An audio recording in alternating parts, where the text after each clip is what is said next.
श्री स्वामी समर्थ प्रेरणादायी कथा. अहंकाराचा अंत आणि कृपेचा चमत्कार आज आपण या व्हिडिओमध्ये बघणार आहोत. व्हिडिओ सुरू करण्यापूर्वी जय जय स्वामी समर्थ मंडळी. अवधूत चिंतन श्री गुरुदेव दत्त. श्री स्वामी समर्थ. आज मी तुमच्यासाठी एक अशी प्रेरणादायी कथा घेऊन आली आहे जी तुमचं मन शांत करेल, डोळे पाणावेल आणि आयुष्याकडे पाहण्याची दृष्टी बदलून टाकेल. आपल्या जीवनात पैसा, मान, प्रतिष्ठा याला खूप महत्त्व दिलं जातं, पण खरा मोठेपणा हा पैशात नसतो, तो असतो माणसाच्या मनामध्ये, शुद्धतेत, नम्रतेमध्ये आणि माणुसकीत. कधी देव आपल्याला शिक्षा देत नाही, तर आपल्या चुका सुधारण्यासाठी परीक्षा घेत असतो. त्या परीक्षेतून जो शहाणा होतो त्याच्यावर स्वामींची कृपा ओसंडून वाहते. आजची कथा एका श्रीमंत पण अहंकारी माणसाची, ज्याला वाटायचं पैसा म्हणजे सर्व काही, गरीब सर्व काही. जो असा माणूस होता की त्याला असं वाटायचं पैसा म्हणजे सर्व काही आहे, गरीब म्हणजे काहीच नाही. पण जेव्हा स्वामी समर्थांनी त्याला आपली शक्ती दाखवली व त्यांचा संपूर्ण आयुष्य बदलून गेलं. मंडळी, ही कथा शेवटपर्यंत नक्की ऐका, कारण या कथेचा शेवट तुम्हाला शिकवेल की अहंकाराचा नाश होतो, पण मात्र काय जिंकते? श्रद्धा जिंकते. हे तुम्हाला या व्हिडिओमध्ये नक्की समजेल, तर व्हिडिओ शेवटपर्यंत बघा. चला तर मग सुरू करूया आजचा श्री स्वामी समर्थ महाराजांची प्रेरणादायी कथा. जय स्वामी समर्थ. एकदा एका गावात रघुनाथ नावाचा एक श्रीमंत व्यापारी राहत होता. त्याच्याकडे मोठा वाडा होता, गाड्या होत्या, शेतजमीन, दुकान, पैशांची काहीच कमी नव्हती. गावात त्याचं नाव मोठं होतं, पण त्याच्या मनात एक मोठा दोष होता, तो म्हणजे अहंकार. तो गरिबांना तुच्छ समजायचा, गरजू लोकांना मदत करायचा नाही आणि कोणीतरी काही मागायला आलं की त्याचा अपमान करून हाकलून द्यायचा. गावातली माणसं त्याला घाबरत होती, कारण त्याचा शब्द म्हणजे आदेशच. पण लोक मनातल्या मनात म्हणायचे, पैसा आहे म्हणून काय झाले, मनात माणुसकीच नाही आहे याच्या. रघुनाथची पत्नी मात्र फार चांगली होती. ती नेहमी देवपूजा करायची, दानधर्म करायची. तिला स्वामी समर्थांवर खूप श्रद्धा होती. रोज सकाळी उठून ती स्वामींच्या फोटोसमोर दिवा लावायची आणि म्हणायची, जय जय स्वामी समर्थ. माझ्या घरात सुख शांती लाभू द्या, नांदू द्या, ऐश्वर्य प्राप्त होऊ द्या, हे ती नेहमी म्हणत असायची. पण रघुनाथ तिची थट्टा करायचा. तो म्हणायचा, तुझा देव तुला पैसे देतो का? मेहनतीने पैसा मिळतो, देव करून काहीही मिळत नाही. हे सगळं अंधश्रद्धा आहे. पत्नी शांत राहायची, कारण तिला माहीत होतं अहंकाराचे उत्तर देव वेळेवर देतो. एक दिवस गावात मोठा दुष्काळ पडला. पाऊसच झाला नाही. लोकांची शेती वाढून गेली. लोकांची जी शेती होती ती वाहून गेली. गरिबांची परिस्थिती फार वाईट झाली. अनेक घरात चूल पेटेना. लोक गावभर भीक मागायला लागले. काही लोक तर उपाशी पोटी रडत रडत रघुनाथच्या वाड्याकडे येऊ लागले, कारण रघुनाथकडे धान्य भरपूर होते, गोदाम भरलेले होते. पण रघुनाथ मदत करण्याऐवजी दरवाजावर पारेकरी ठेवायचा आणि म्हणायचा, कोणालाही आत येऊ देऊ नका, माझं धान्य माझं आहे. एक दिवस एका वृद्ध आजीने हात जोडून विनंती केली, बाळा, दोन मोठे आहे तुझ्याकडे तर धान्याचे पोते दे. नातवंडे माझे उपाशी आहेत. रघुनाथ चिडला. त्याने तिला ओढून हाकललं, जा इथून, माझ्याकडे फुकट देण्यासाठी काही नाही. आजीचा चेहरा उतरला. ते रडत रडत निघून गेल्या. हे दृश्य रघुनाथच्या पत्नीने पाहिलं. तिचं मन दुखलं. ती देवघरात गेली आणि स्वामींच्या फोटोसमोर उभी राहिली. डोळ्यात पाणी आलं आणि ती म्हणाली, स्वामी, या घरात संपत्ती आहे, पण मनात मात्र दया नाही. स्वामी, यांना सद्बुद्धी द्या. त्या रात्री रघुनाथ झोपला, पण त्याला झोपेत एक विचित्र स्वप्न पडलं. स्वप्नात त्याने पाहिलं की त्याचा मोठा वाडा अंधारात आहे. घरात कुणीच नाही, गोदामात धान्य नाही, पैसा नाही, सर्व काही रिकामं, आणि बाहेर लोक हसत आहेत. तो घाबरून उठला. त्याच्या कपाळावर घाम आला होता. तो उठून पाणी प्यायला गेला. तेव्हा त्याला घरात काहीतरी आवाज ऐकू यायला लागला की काय आवाज आहे तो बघायला गेला. त्यावेळेस तो आवाज गोदामातून येत होता. रघुनाथने दिवा घेतला आणि गोदामाकडे गेला. दरवाजा उघडला तर थक्क झाला. गोदामातून उंदरांनी धुमाकूळ घातला होता. धान्याचे पोते फाटले होते. सगळीकडे धान्य पसरलं होतं. उंदीर धान्य खात होते. रघुनाथ घाबरला. तो जोरात ओरडला, "अरे, हे काय झालं?"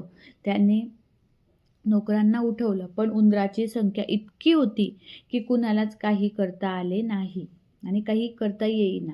सकाळपर्यंत गोदामातली बरीच धान्यांची पोती खराब झाली. रघुनाथचं मन हादरलं. तो म्हणाला, "मी एवढं साठवून ठेवलेलं माझं धान्य एका रात्रीत नुकसान झालं." दुसऱ्या दिवशी त्याने गावातल्या लोकांना बोलावलं आणि म्हणाला, "कोणी काही उपाय सांगा, माझं धान्य वाचवता आलं तर." गावातल्या लोकांनी सांगितलं, "ही सर्व स्वामी समर्थ महाराजांची लीला आहे. तुम्ही गरिबांना धान्य दिलं नाही, म्हणून देवाने तुमचं धान्य उंदरांच्या हातात दिलं." हे ऐकून रघुनाथ चिडला. तो म्हणाला, "देव वगैरे काही नाही, हा फक्त योगायोग आहे." पण त्या दिवशी संध्याकाळी अजून मोठं संकट आलं. रघुनाथच्या दुकानाला अचानक आग लागली. बाजारात लोक धावत आले. आग विझवण्याचा प्रयत्न केला, पण आगीने दुकानातील कापड, जो माल होता, पैसे, माल सगळं जाळून टाकलं. काही वेळा तर त्याचं मोठं नुकसान झालं. रघुनाथ आता तो पूर्णपणे कोरमडला होता. त्याला समजत नव्हतं, हे माझ्याच बाबतीत का कळतंय, का होतंय असं. तो रात्री घरी आला. त्याच्या पत्नी शांतपणे देवघरात दिवा लावत होती. रघुनाथने तिला रागाने विचारलं, "हे सगळं काय होतंय? माझं गोदाम, माझं दुकान, सर्व काही नष्ट होतंय." पत्नीने नम्रपणे सांगितले, "स्वामी तुम्हाला शिकवत आहेत. पैसा मोठा नाही, माणुसकी मोठी आहे." रघुनाथने हातात डोकं धरलं. पहिल्यांदाच त्याच्या मनात अपराधीपणा आला. त्याने विचार केला की मी खूप चुकीचा वागलो. मी लोकांचा अपमान केला आहे. कदाचित हाच माझा परिणाम आहे. हाच माझा शिक्षा आहे, असं तो विचार करू लागला. त्या रात्री रघुनाथला पुन्हा स्वप्न पडलं. स्वप्नात एक तेजस्वी साधू त्याच्यासमोर उभे होताना दिसले. साधूंचा चेहरा गंभीर होता. त्यांच्या डोळ्यात करुणा होती. साधू म्हणाले, "रघुनाथ, तुझ्याकडे धन आहे, पण मन रिकामं आहे. गरिबांची भूक तुला दिसली नाही. आता तुझा अहंकार मोडल्याशिवाय तुला शांती मिळणार नाही." रघुनाथ घाबरून म्हणाला, "तुम्ही कोण आहात?" साधू फक्त हसले आणि म्हणाले, "मी तुझ्या जवळच आहे, पण तू मला ओळखत नाहीस." इतकं बोलून साधू निघून गेले.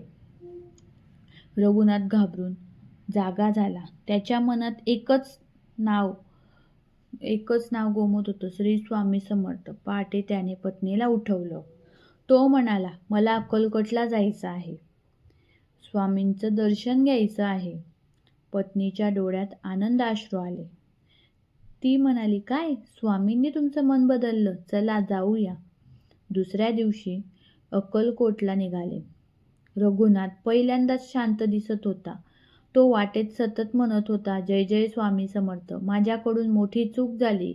अक्कलकोटला पोचल्यावर त्यांनी मंदिरात प्रवेश केला. खूप गर्दी होती मंदिरात. पण रघुनाथ जेव्हा अक्कलकोटच्या मंदिरात आत शिरला, त्यावेळेस अचानक त्याला एक वृद्ध साधू दिसले. तो चेहरा तोच होता जो स्वप्नात आलेले साधू होते. रघुनाथचा थरकाप उडाला. त्याने लगेच त्या साधूंच्या पायावर डोकं ठेवलं आणि रडत म्हणाला, "महाराज, मला माफ करा. माझ्या अहंकारामुळे मी खूप पाप केलं." साधूंनी त्याच्या डोक्यावर हात ठेवला आणि म्हणाले, "अहंकार हा सर्वात मोठा शत्रू आहे. दया, सेवा आणि नम्रता ठेवशील तरच तुझं जीवन धन्य होईल." रघुनाथ रडत रडत म्हणाला, "स्वामी, मला योग्य मार्ग दाखवा." साधू म्हणाले, "परत जाणे, गावातल्या गरिबांना मदत कर.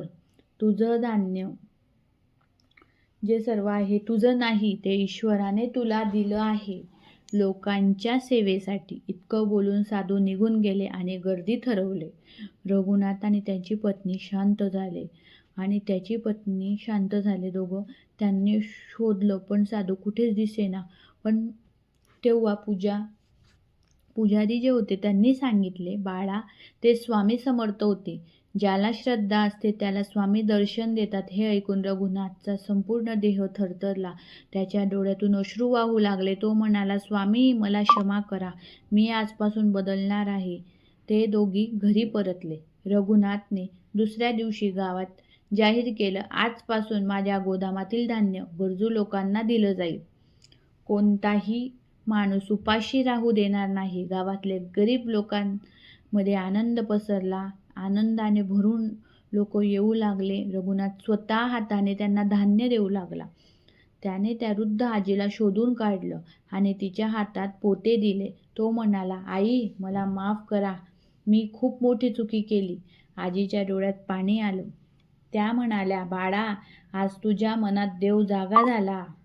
रघुनाथने गावात अन्नछत्र सुरू केलं. रोज लोकांना जेवण मिळू लागलं. त्याने मंदिरात दान केलं, गरिबांच्या मुलाच्या शिक्षणासाठी मदत केली आणि सर्वात मोठं म्हणजे त्याने त्याचा जो स्वतःचा अहंकार होता तो सोडला. काही दिवसांनी आश्चर्यकारक घटना घडली. गावात जोरदार पाऊस पडला. शेतात पीक आलं. दुष्काळ जो होता तो संपला. लोकांच्या चेहऱ्यावर हसू आलं.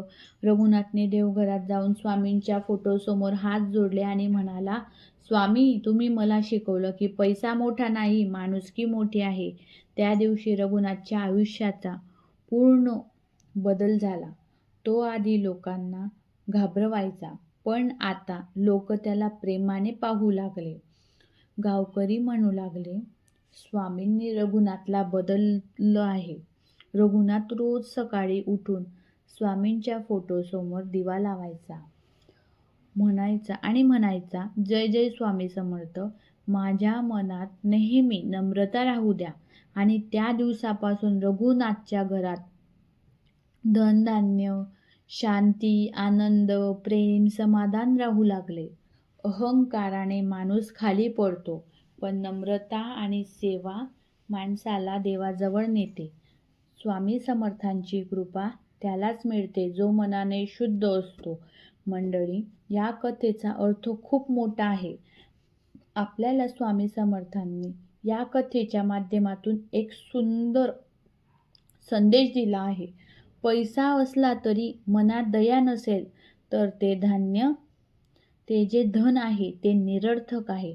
आणि माणुसकी असेल तर गरीब माणूससुद्धा श्रीमंत असतो.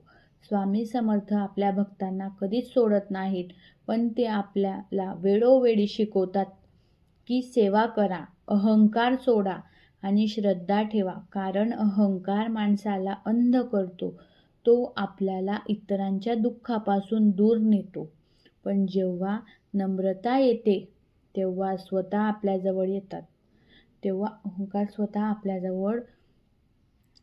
स्वतः सुख जे आहे ते आपल्याजवळ येतं.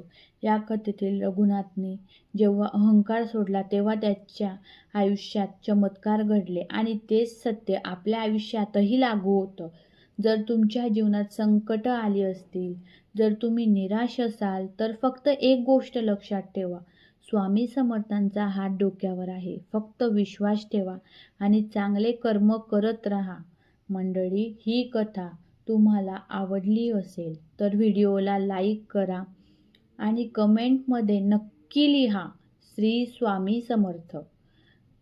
असेच नवनवीन व्हिडिओ पाहण्यासाठी चॅनलला सबस्क्राईब करा, लाईक करा, शेअर करा आणि धन्यवाद.